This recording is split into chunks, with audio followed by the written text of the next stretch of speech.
సాయంకాల సమయములో సంధ్యాదీపారాధనలో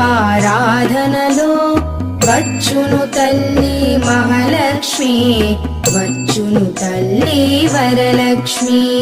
కాళ్లకు గజ్జెలు కట్టింది, మెడలో హారము వేసింది, పిలచిన వెంటనే పలికింది, అడిగినదంతా ఇచ్చింది.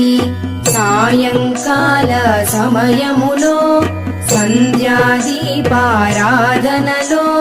వచ్చును తల్లి మహాలక్ష్మి, వచ్చును తల్లి వరలక్ష్మి.